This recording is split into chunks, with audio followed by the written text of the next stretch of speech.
శ్రీనివాసరావు అమ్మ. ఏం చేస్తుంటారు? బిజినెస్.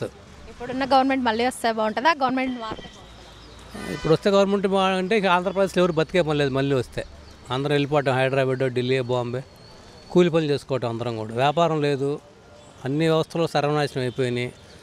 సమస్త రోగాలుగా అంటుకుంటున్నాయి జనాభాలకి. ఏం లేదు ఇక్కడ, ఏముంది ఇక ఖాళీ కూర్చుంటున్నాం వ్యాపారాలు లేక. స్టేడియాల్లో, పార్కుల్లో పరిస్థితి బాగాలేదమ్మా. అతను వస్తే అంతే చెబుతున్న రాష్ట్రంలో వెళ్ళిపోవటమే. గోండాలు, రౌడీలు రాజ్యం వెళ్తారు, మానభంగాలు, మటలు జరుగుతాయి. ఒక ఆడబిడ్డ బతికే పరిస్థితి లేదు నెక్స్ట్ మళ్ళీ గవర్నమెంట్ వస్తే కనుక. చిన్న చిన్న పిల్లలకి గంజాయి దొరుకుతుంది. బ్రహ్మాండం దొరుకుతుందమ్మా. పక్కన యూనివర్సిటీలో ఉన్నాయి గుంటూరులో, ఎక్కడ కావాలంటే అక్కడ రోడ్డు మీద అమ్మేస్తున్నారు బ్రహ్మాండ ప్యాకెట్లో పెట్టుకొని. విద్యావంతుడు, సంస్కారవంతుడు, గుంటూరుకి సమగ్ర అభివృద్ధి చేయగల దమ్మున్న నాయకుడు, కులమతాలకు అతీతంగా. అందుట్లో ఆయన నిజాయితీపరుడు మెయిన్. అది రాష్ట్రం మొత్తం మీద ఇప్పుడున్న పరిస్థితుల్లో రాష్ట్ర అభిప్రాయం కూడా ఆయన నెంబర్ 1 ఎంపీ కంటెస్ట్ చేస్తున్నాడని.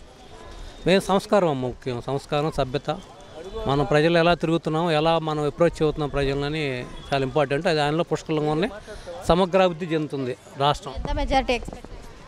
1,00,000 పైనేనమ్మా. 1,00,000 తక్కువ అసలు రాదు. 1,00,000 పైన. ఫస్ట్ టైం ఓటేసే వాళ్ళకి మీరు ఏం అడ్వైస్ ఇస్తారు? ఖచ్చితంగా పెంపసాని చంద్రశేఖర్ లాంటి వాళ్ళకే ఓటేస్తే మనం అభివృద్ధి చెందుతాం. మాకు కూడా వ్యాపారాలు వస్తాయి, ఆయన వలన చాలా వస్తాయి, ఉద్యోగాలు వస్తాయి. అందుట్లో ఆయన రాజధాని ప్రాంతంలో ఎంపీ. ఆయనకి విపరీతమైన కాంటాక్ట్స్ ఉన్నాయి ఇంటర్నేషనల్గా. రేపు ఒక కంపెనీ రావాలన్నా ఆయన ఇన్ఫ్లుయెన్స్ చేయగలరు, తేగలరు. ఖచ్చితంగా అభివృద్ధి చేయగలరు గుంటూరుని, రాష్ట్రాన్ని మొత్తాన్ని కూడా. రాజధానిలో ముఖ్యంగా ఎంపీ, ఇలాంటి ఎంపీ ఉండటం ఆంధ్రప్రదేశ్ చేసుకున్న అదృష్టం. నా పేరు సాంబశివరావు అండి. ఏం చేస్తుంటారు? ఖాళీగానే ఉంటున్నారు. ఇప్పుడున్న రోడ్లు ఎలా ఉంది? అధ్వానంగా ఉన్నాయి కదండి. అధ్వానంగా కూడా మద్యపానం నిషేధం చేస్తే ఓట్లు అడుగుతానన్నాడు. మద్యపాన నిషేధం అసలు చేయలేదు. దాడు గవర్నమెంట్ మళ్ళీ కంటిన్యూ అయితే బాగుంటుందా? మళ్ళీ కొత్త గవర్నమెంట్ మళ్ళీ కంటిన్యూ అయితే రాష్ట్రం నాశనం అయిపోతుందండి, అందులో నో డౌట్. ఏం మార్పు కోరుకుంటున్నారు మీరు గవర్నమెంట్ మార్పు? అన్నీ ఎంప్లాయ్మెంట్ కానీ అంతా దోపిడే కదండి.